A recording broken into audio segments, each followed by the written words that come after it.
Saudara-saudara yang terkasih di dalam nama Tuhan Yesus Kristus, sebelum kita mendengarkan renungan pada hari ini, kita berdoa. Terima kasih Bapa, terima kasih Yesus Kristus atas berkat dan cinta kasih-Mu pada hari ini. Engkau memberikan kami kesehatan, kekuatan, dan juga nafas kehidupan. Bapa, kami akan mendengarkan firman-Mu, biarlah firman-Mu dapat bertumbuh dan berbuah dalam kehidupan kami. Di dalam anak-Mu Tuhan Yesus Kristus kami berdoa dan mengucap syukur. Amin.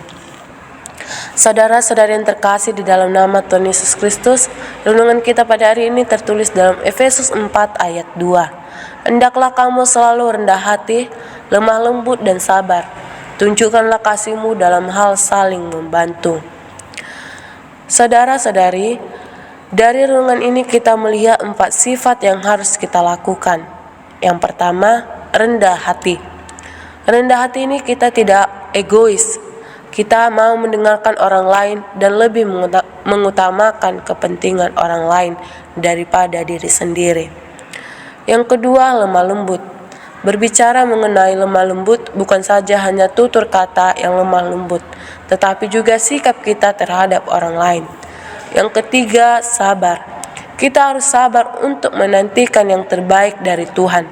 Sabar bukan berarti pasrah, tetapi kita juga harus melakukan pekerjaan walaupun sulit.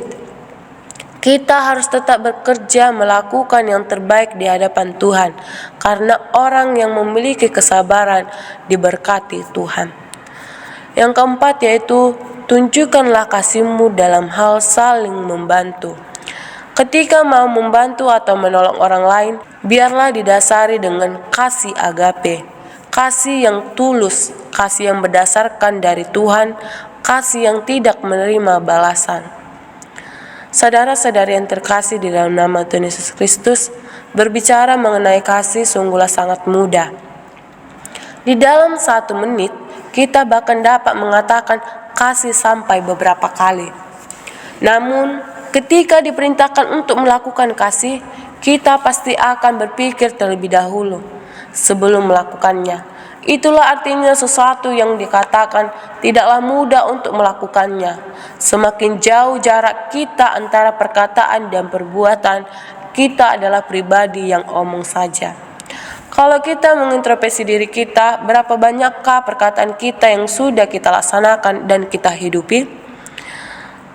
Di sini kita melihat nasihat Rasul Paulus ini berhubungan dengan kesatuan jemaat, di mana Paulus merasa perlu memperingatkan akan kesatuan.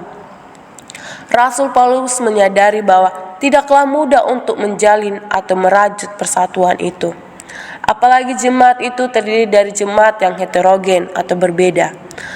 Apalagi di dalam perbedaan itu tersirat adanya kepentingan serta kekurangan. Hal itu menjadi faktor utama penghambat persatuan. Namun, jika jemaat dapat satu hati, satu pikiran, dan satu tujuan melihat faktor penghambatan itu dan mengarahkannya untuk kepentingan bersama, maka faktor penghambatan itu tidak menjadi penghalang. Sejatinya jemaat itu pasti dapat bersatu jika melepas kepentingan pribadi dan menerima kekurangan yang ada, lalu bersama melangkah merajut kesatuan di dalam perbedaan yang ada. Saudara-saudari yang terkasih, untuk dapat melepas kepentingan pribadi dan mengutamakan kepentingan umum atau bersama, jemaat harus mampu memahami dan melaksanakan pekerjaannya dengan kasih. Kasih yang melandasi pekerjaan itu adalah kasih yang mengenal sesama seperti diri sendiri.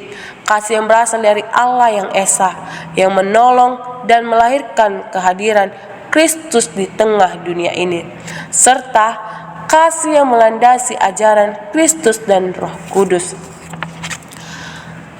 Dengan itu, saudara-saudari yang terkasih dalam nama Tuhan Yesus Kristus, kita harus mampu untuk melakukan 4 sifat yang harus kita lakukan. Karena 4 sifat ini merupakan karakter daripada Tuhan. Dan kita harus melakukannya dalam hidup kita. Dan kita harus mewariskan dalam hidup kita. Amin. Kita berdoa. Terima kasih Bapa, terima kasih Roh Kudus atas berkat dan cinta kasih-Mu pada hari ini.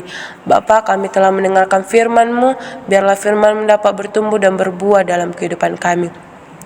Bapa, biarlah kami dapat memiliki sifat dan karakter yang daripada Engkau, yaitu memiliki kasih, memiliki kesabaran, lemah lembut dan rendah hati kepada sesama. Biar kami memiliki hidup rukun dalam menjalani kehidupan kami. Bapa, biarlah Engkau selalu hadir di hati dan pikiran kami, supaya kami dapat memiliki kasih setia daripadamu Bapa. Bapa, apapun aktivitas kami selanjutnya, kami serahkan ke dalam tangan pengasihan-Mu. Di dalam anak-Mu Tuhan Yesus Kristus kami berdoa dan mengucap syukur. Amin.